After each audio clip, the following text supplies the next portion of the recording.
আসসালামু আলাইকুম রহমতুল্লাহ। কেমন আছেন সবাই? আশা করি আল্লাহর অশেষ রহমতে অনেক বেশি ভালো আছেন। আজকে জামাত সেজে বিএনপির কিছু না একটি নিউজ পড়তে আসছি।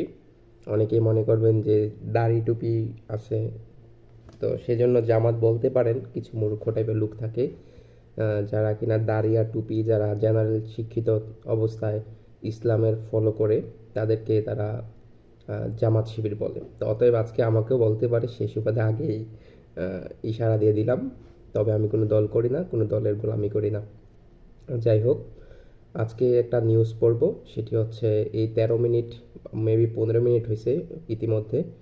15 মিনিটের আগে একটি নিউজ, সেটি আমি এখন আপনাদের সামনে উপস্থাপন করব। মেহেরপুরে তেল পাম্পের কর্মচারীদের সঙ্গে কাপঝাপ লাগছিল আর কি। কাপঝাপ লাগার পর বিএনপি নেতাকে বেধড়ক পিটুনি। সেটি হচ্ছে ডিবিসি নিউজের প্রতিবেদন। সেটার বিস্তারিত কমেন্টে দেওয়া হয়েছে, বিস্তারিত পড়তেছি।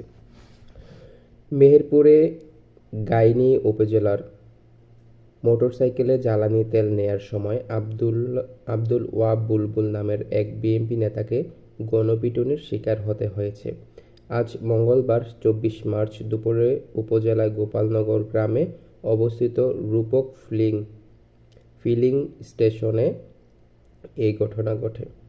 ভুক্তভোগী আব্দুল ওহাব বুলবুল গাইনী উপজেলা বিএনপির যুগ্ম সাধারণ সম্পাদক হিসেবে দায়িত্ব পালন করছেন। স্থানীয় সূত্রে জানা গেছে, মঙ্গলবার দুপুরে আব্দুল ওহাব বুলবুল তার মোটরসাইকেলের তেল নেওয়ার জন্য এই ফিলিং স্টেশনে যান। এ সময় কোনো একটি বিষয় নিয়ে স্থানীয় কয়েকজনের যুবক ও ফিলিং স্টেশনের কর্মচারীদের সঙ্গে তার বাকবিতণ্ডা শুরু হয়। এক পর্যায়ে তার সংঘবদ্ধ হয়ে এই বিএনপি নেতার উপর হামলা চালান এবং বেশ কিছুক্ষণ ধরে তাকে কিল-ঘুষি ও মারধর করেন। ঘটনার সময় সেখানে আইনশৃঙ্খলা রক্ষাকারী বাহিনীর কোনো সদস্য উপস্থিত ছিলেন না। পরবর্তীতে মারধরের শিকার হয়ে আহত আব্দুল ওহাব বুলবুলকে উদ্ধার করে স্থানীয়ভাবে চিকিৎসা দেওয়া হয়েছে বলে জানা গেছে।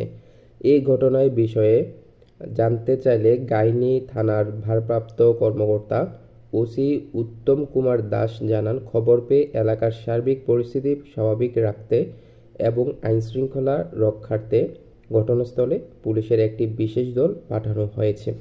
আমি শুধুমাত্র এই নিউজটি পড়ছি। আমার শুভাকাঙ্ক্ষী অনেক পরিচিত, তারা নিউজ দেখে শুধু এবং কিন্তু পড়ে না, আর পড়লেও তারা বুঝতে চায় না। তো সেই জন্য আমি নিউজ